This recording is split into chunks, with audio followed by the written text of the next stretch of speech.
नोना का बड़ा राज खुलते ही मेहर ने तोड़ा नोना से रिश्ता। तुलसी ने दिया मेहर का साथ।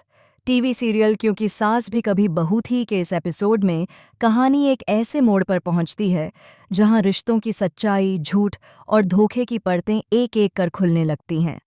शुरुआत होती है मेहर के लौटने से, अमेरिका के उस बिजनेस ट्रिप से जो उसके लिए सिर्फ काम नहीं बल्कि आत्ममंथन का सफर बन गया था।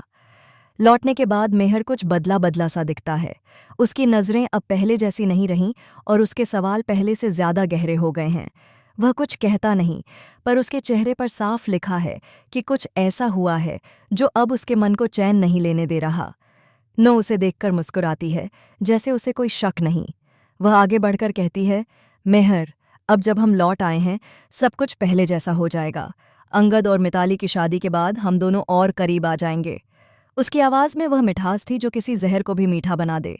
मेहर मुस्कुराने की कोशिश करता है, लेकिन उस मुस्कुराहट में अब सच्चाई नहीं बची थी। उसका मन कहीं और था, शायद तुलसी के पास, जिसकी याद उसके हर खामोश पल में लौट आती थी। उसी रात मेहर देर तक अपने कमरे में बैठा रहा। उसके भीतर एक सवाल बार बार उठ रहा था, क्या मैं गलत हूं, या वह जिसे मैं प्यार मानता था वह असल में एक खेल था। कुछ दिनों बाद जब मेहर अपनी पुरानी फाइलें और दस्तावेज देख रहा था, तभी एक डायरी उसके हाथ लगी। नो की पर्सनल नोट्स। पहले तो उसने उसे वापस रख देना चाहा, लेकिन कुछ पन्ने पढ़ते ही उसकी धड़कनें तेज हो गईं। उन पन्नों पर लिखी बातें किसी तूफान से कम नहीं थीं। तुलसी मेहर की कमजोरी है। अगर वह खुद पीछे हट जाए तो मेहर मेरे पास लौट आएगा। मुझे बस इतना करना है कि मेहर को यह यकीन दिला दूं कि तुलसी ने उसे धोखा दिया है। हर शब्द जैसे मेहर के दिल में तीर बनकर उतरता गया। वह तुरंत नोना के पास गया। नो अपने कमरे में आईने के सामने तैयार हो रही थी, शायद किसी मीटिंग के लिए। मेहर ने दरवाज़ा खोला और डायरी उसके सामने फेंक दी। ये सब क्या है नो?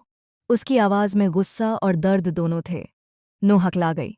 वो बस कुछ पुराने नोट्स हैं, कुछ भी नहीं। मेहर ने बीच में रोक दिया। झूठ मत बोलो, मैं जान गया हूं तुम्हारी हर चाल। तुमने मेरी जिंदगी को एक खेल समझ रखा था। कमरे में सन्नाटा छा गया। नो के चेहरे की मुस्कान गायब हो चुकी थी। उसने मेहर के कदमों को रोकने की कोशिश की, लेकिन अब बहुत देर हो चुकी थी। मेहर ने ठंडे स्वर में कहा, आज से हमारा कोई रिश्ता नहीं, न दिल का न कारोबार का। नो के चेहरे से सारा रंग उड़ गया। उसने मेहर को पुकारा, पर उसने एक बार भी मुड़कर नहीं देखा।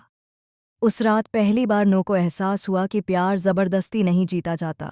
कमरे के अंदर उसका चेहरा अब कठोर हो चुका था। उसने आईने में खुद को देखा और बुदबुदाई, अगर प्यार से नहीं मिला तो अब मैं उसे खोने भी नहीं दूंगी। दृश्य बदलता है। आज के एपिसोड की शुरुआत मिताली और अंगद के बीच एक साधारण पल से होती है। मिताली प्यार से अंगद को स्नैक्स खाने के लिए कहती है, पर अंगद हल्की मुस्कान के साथ मना कर देता है। तभी कुछ अजीब होता है। मिताली का चेहरा अचानक बदल जाता है। उसकी आवाज़ में कंपन आ जाता है। वह खुद पर नियंत्रण खोने लगती है और जोर देकर अंगद से खाने के लिए कहती है। अंगद उसकी इस बदली हुई हालत से घबरा जाता है और बिना कुछ बोले स्नैक्स खाने लगता है। नो ये सब देखकर परेशान हो जाती है। वह धीरे से अंगद के पास जाकर कहती है, मिताली को दूसरे कमरे में ले चलो ताकि कोई गलत न समझे। अंगद तुरंत सहमत होता है और मिताली को सहारा देकर अंदर ले जाता है। कमरे में पहुंचते ही मिताली का शरीर ढीला पड़ जाता है और वह बेहोश हो जाती है। अंगद उसे बिस्तर पर लिटा देता है, माथे पर पानी के छींटे डालता है और धीरे धीरे उसकी सांसें सामान्य होने लगती हैं। बाहर हॉल में तुलसी बेचैन होकर टहल रही होती है। वह सोचती है, भारत लौटने का फैसला सही था या नहीं। नो उसे समझाती है, घबराओ मत, सब ठीक हो जाएगा। तभी मिताली को होश आता है।